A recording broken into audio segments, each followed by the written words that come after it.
DSSB की बहुत ही important class आज मैं आपको कराऊंगी, क्योंकि आज हम पढ़ेंगे साइकोलॉजी के बारे में कि साइकोलॉजी जो है वो हमारे कहाँ से आई और इसके जनक कौन है, ठीक है, इसके वास्तविक जनक कौन है और इसके प्रायोगिक जनक किसको कहा जाता है। तो आज इस सब के बारे में पढ़ेंगे, क्योंकि इनसे रिलेटेड क्वेश्चन हमारे DSSB में डायरेक्ट पूछे जाते हैं। ठीक है, चलिए स्टार्ट करते हैं। तो आज हम पढ़ने वाले हैं मनोविज्ञान के संप्रदाय। ठीक है, psychology used to be a part of philosophy. ठीक है, तो जो साइकोलॉजी थी वो पहले हमारी फिलॉसफी का पार्ट थी। ठीक है, फिलॉसफी आप सभी जानते हैं, हिंदी में इसको दर्शन शास्त्र कहा जाता है। सभी ने फिलॉसफी वर्ड कभी ना कभी तो सुना ही होगा।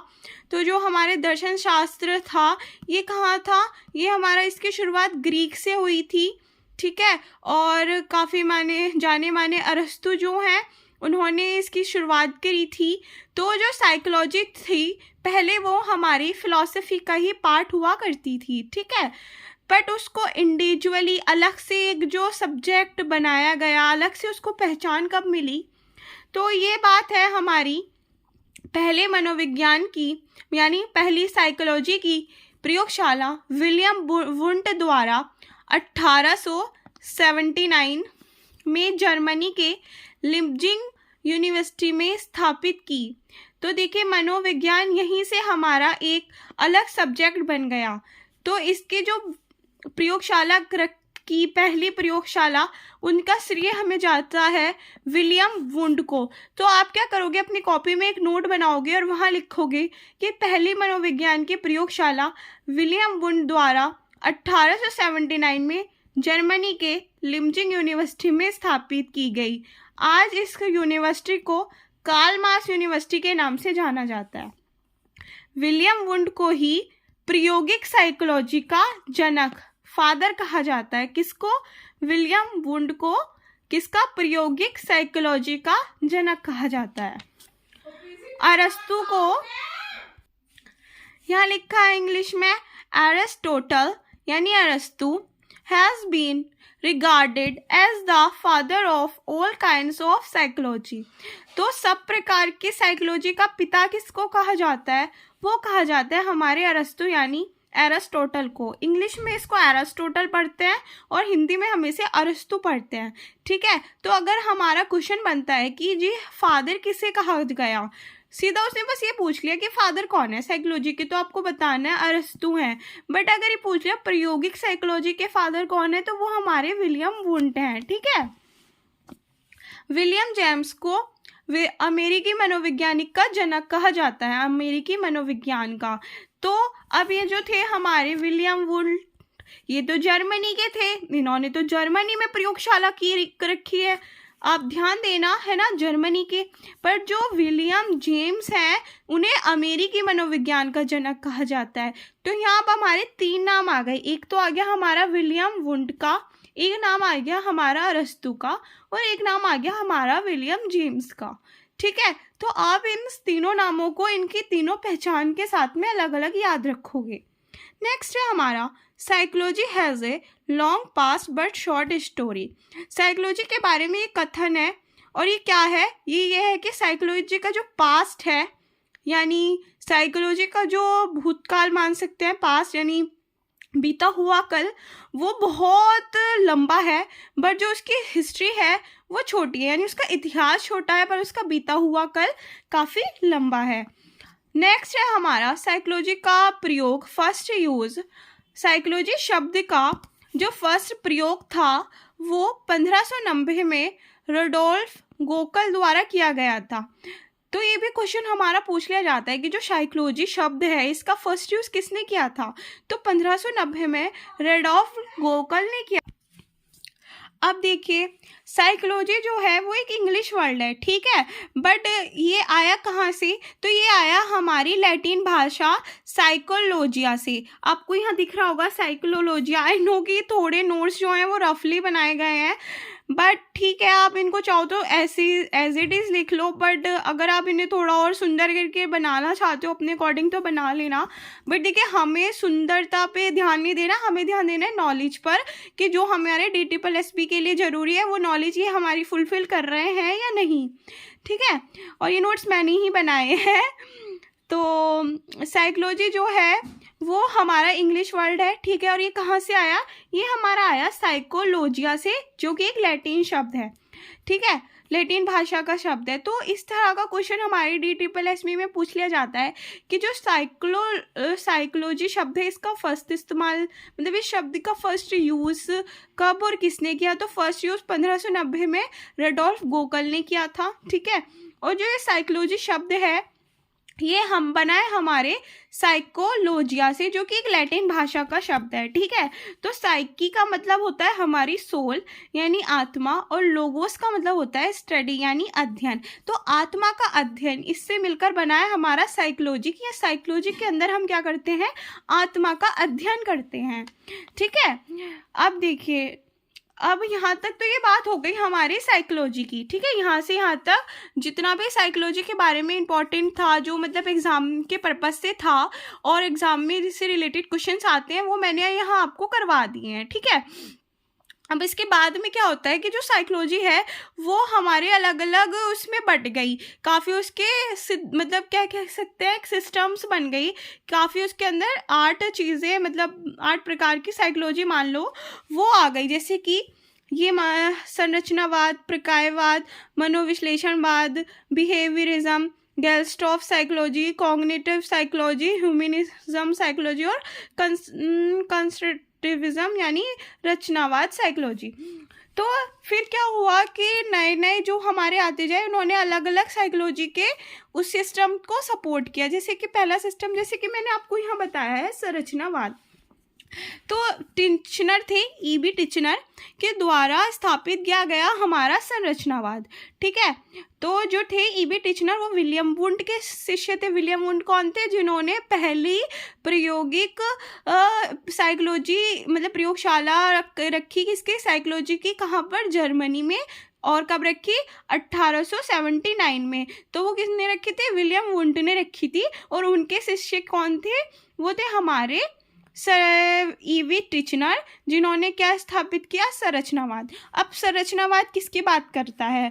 संरचनावाद बात करता है दिमाग के स्ट्रक्चर की, कि दिमाग के अंदर जो हमारी संवेदना होती हैं, फीलिंग्स होती हैं, इमेजिनेशंस होती है, उन सब की बात जो की जाती है वो हमारी संरचनावाद में की जाती है। अब देखिए DSSP में क्वेश्चन इस तरह से बनता है कि जो क्या नाम है, जो संवेदना की बात है, फीलिंग्स की बात है या इमेजिनेशन की बात है, वो हमारे साइकोलॉजी के किस सिस्टम के अंदर या किसी स्कूल के अंदर की जाती है, तो उसकी बात हमारे संरचनावाद के अंदर की जाती है, ठीक है। तो इस तरह से ये क्वेश्चन बनता है। और संरचनावाद के जो हमारे स्थापित किया गया वो हमारे E.B. टिचनर ने किया था, ठीक है। तो इस तरह का हमारा ये क्वेश्चन बन जाता है।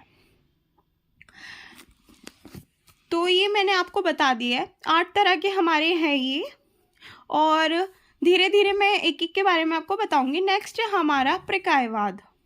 तो प्रकायवाद का किसने करा था?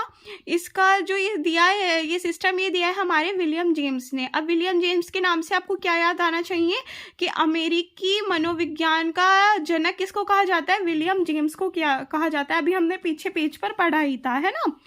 और प्रकायवाद के अंदर हम क्या बात करते हैं? हम बात करते हैं कि हमारा दिमाग कैसे काम करता है, दिमाग के जो फंक्शंस हैं वो कैसे काम करते हैं, इसके अंदर हम बात करते रहे हैं। पिछला हमने पढ़ा था संरचनावाद, स्ट्रक्चरिज्म, जिसके अंदर हम बात कर रहे थे कि हमारे दिमाग के स्ट्रक्चर कैसे हैं, है ना। यहाँ हम दिमाग कैसे काम करता है इस बारे में बात करते हैं।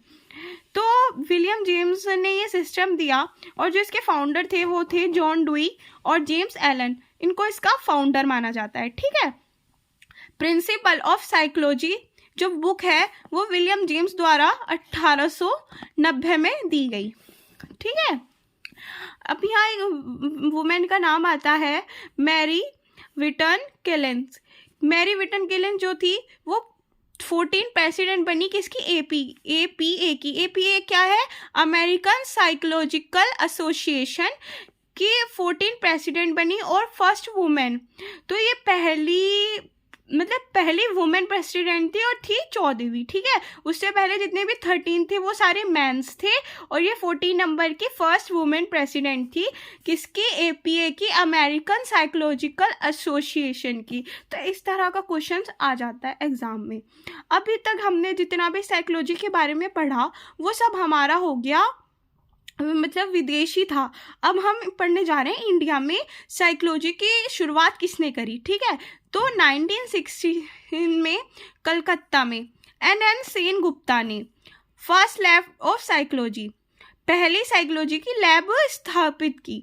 ठीक है, तो अब आपको ये नाम ज़रूर ध्यान रखना है, किसका? NN सेन गुप्ता का, क्योंकि इन्होंने ही हमारी फर्स्ट साइकोलॉजिकल लैब स्थापित की थी इंडिया में। अभी तक जो कुछ भी हम पढ़ रहे थे वो हमारा कुछ जर्मनी का था, कुछ हमारा अमेरिका का था। ठीक है, नेक्स्ट हम पढ़ने वाले हैं साइक्लो एनालिसिस, मनोविश्लेषणवाद। ये भी हमारा जो है थर्ड स्कूल है साइकोलॉजी का, है ना। इसके अलग भी नाम है जैसे मनोगत्यात्मकवाद, मनोलैंगिकवाद। और ये किसने दिया है? ये हमारे सिगमंड फ्रॉइड ने दिया है, सिगमंड फ्रॉइड ने। सिगमंड फ्रॉइड का नाम आपने बीएड में भी पढ़ा होगा।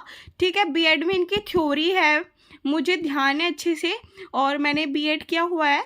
तो सिगमंड फ्रॉइड की थ्योरी है और इन्होंने हमारा थर्ड स्कूल दिया है साइकोलॉजी का, या सिस्टम कह सकते हैं, जिसके अंदर इन्होंने हमें 3 स्टेज दी हैं माइंड की। क्या? ID, id, ईगो और सुपर ईगो। ठीक है, इसके अंदर इन्होंने बात की है दिमाग में जो ये हम चीज़ों को भूल जाते हैं, गलत उच्चारण करते हैं, मजाक करते हैं, और सपनों का विश्लेषण, इस बारे में इन्होंने बात करी है अपने थर्ड स्कूल यानी मनोविश्लेषणवाद में। ठीक है, नेक्स्ट है हमारा बिहेवियरिज्म, जो सबसे इम्पॉर्टेंट माना जाता है फिलहाल में। ठीक है, इसकी बात हमारी करी है JB वॉटसन ने, 1913 में इनकी बुक आई थी व्यवहारवाद के ऊपर। ठीक है, ही क्रिटिसाइज स्ट्रक्चरिज्म, इन्होंने जो क्रिटिसाइज करा है मतलब आलोचना करी है किसकी? स्ट्रक्चरिज्म यानी संरचनावाद की, जो हमारा फर्स्ट स्कूल था। ठीक है, और फर्स्ट स्कूल हमारा किसने दिया है? अभी मैंने आपको पढ़ाया है EB टिचनर ने। ठीक है, तो वो क्या करते हैं कि वो स्ट्रक्चरिज्मवाद की वो करते हैं क्रिटिसाइज यानी आलोचना करते हैं, और व्यवहारवाद को मानते हैं कि उनका सपोर्ट था कि सब कुछ जो है इंसान के व्यवहार से ही पता चलता है। ठीक है, उनका कहना ये था, JB वॉटसन का कहना था, give me a dozen healthy infants and I can make them whatever you want, थी फुली साइंटिस्ट etc। उनका कहना ये था कि तुम मुझे क्या नाम है कुछ हेल्दी बच्चे दे दो और तुम जो उन्हें चाहोगे मैं उन्हें बना सकता हूँ, उनके मैं उनके साथ जो चाहूँ वो कर सकता हूँ। क्यों? और उन्होंने ये बात इसलिए कही थी क्योंकि उनका मानना ये था कि जो भी हमारा मनोविज्ञान है वो हमारे व्यवहार का है। ठीक है, नेक्स्ट है हमारी, और नेक्स्ट हमारा है गेल्स्टॉलवाद। गेल्स्टॉलवाद जो है वो क्या नाम है? ठीक है, तो ये जो है एक जर्मन शब्द है जिसका मीनिंग है अ ऑर्गेनाइज्ड होल, एक वर्गीकृत पूर्ण।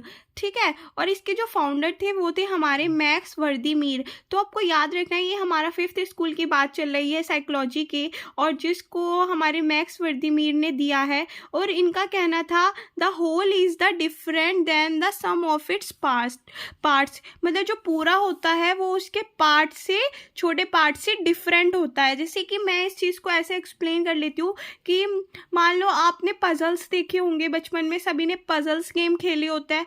तो जब हमारे पास एक पजल्स का छोटा सा टुकड़ा है तो उससे हम ये अंदाज़ा नहीं लगा सकते हैं कि उसका पूरा पजल क्या होगा, है ना। तो यही इन्होंने बात की थी, the whole is the different than the sum of its part.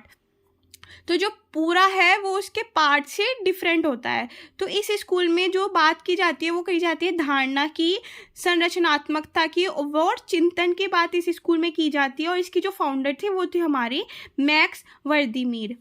Next है हमारा कोग्निटिव साइकोलॉजी। ठीक है, कोग्निटिव साइकोलॉजी जो है वो 1916 में मिलर व जोलन बुलर ने इस स्कूल की स्थापना की थी। ठीक है, ये चिंतन को सूचना प्रसंस्करण के रूप में मानते हैं। जितनी भी चीज़ें दिमाग में आती है इसमें आती हैं, जैसे सोचना, चिंतन, अवधान, स्मृति, कल्पना, रीजनिंग करना और भाषा। तो उनका मानना ये था कि मतलब ये ना मतलब कॉग्निटिव साइकोलॉजी के अंतर्गत हमारा क्या आता है, सोचना आता है, चिंतन आता है, अवधान यानी अटेंशन आती है, स्मृति आती है, इमेजिनेशंस आती है, रीजनिंग आती है और लैंग्वेज आती है। ठीक है, तो ये सारी चीज़ें जो है वो हमारे कॉग्निटिव साइकोलॉजी के अंदर बात की जाती है। नेक्स्ट है हमारा मानवतावाद। ठीक है, जो किसने करी थी, कार्ल रॉजर्स ने करी थी और अब्राहम मास्लो ने करी थी। तो फ्री विल स्वतंत्र इच्छा की बात इन्होंने यहाँ करी है कि मानवतावादी मनोविज्ञान ने व्यक्ति की स्वतंत्र इच्छा, व्यक्तिगत विकास और आत्म वास्तविकता पर ध्यान केंद्रित करता है। किस पे ध्यान केंद्रित करता है ये ध्यान केंद्रित करता है स्वतंत्र इच्छा पर, ठीक है, व्यक्तिगत विकास पर और आत्म वास्तविकता पर ध्यान केंद्रित करता है हमारा मानवतावाद। तो ये हमारा 7th स्कूल है, लास्ट यानी इम्पोर्टेंट इस पे लिखा हुआ है, तो यानी ये इम्पोर्टेंट है, जिसको ध्यान से आपको पढ़ना है। रचनावाद यानी संरचनावाद, कंसर्टिविज्म। देख रहे हो, मैं प्रोनाउंस नहीं कर पा रही हूँ इंग्लिश में, क्योंकि यहाँ मैं थोड़े बड़ी जो वर्ड्स होते हैं उन्हें प्रोनाउंस करने में लैग कर जाती हूँ। तो ये भी कह सकते हैं कि शायद मेरे अंदर थोड़ी बहुत ही कमी है कि मेरी टंग में जो इतने बड़े वर्ड मैं प्रोनाउंस नहीं कर पाती हूँ। तो ये कहते हैं कि शिक्षार्थी निष्क्रिय रूप से जानकारी लेने के बजाय ज्ञान का निर्माण स्वयं करता है। और ये कथन किसका है, यही कथन हमारे प्याजे का भी है। आपने पढ़ा होगा कि प्याजे क्या कहते हैं कि जो बच्चे हैं वो ज्ञान के निर्माता हैं, स्वयं ज्ञान के निर्माता हैं और वो सक्रिय होकर ज्ञान का निर्माण करते हैं। तो रचनावाद के अंदर हमारे कौन कौन आ गए, प्याजे आ गए, है ना, और वाइगोत्स्की आ गए। तो अधिक अर्थपूर्ण अधिगम, समस्या समाधान करना, सक्रिय रहना, एक साथ सीखना, ये सब की बात कौन करते हैं, हमारे जो करते हैं प्याजे करते हैं और वाइगोत्स्की करते हैं, इसलिए वे रचनावादी भी हैं। और क्या है, ये क्या बात कहता है कि ये कहते हैं कि जो शिक्षार्थी हैं वे निष्क्रिय जानकारी नहीं लेते हैं बल्कि ज्ञान का निर्माण स्वयं करते हैं।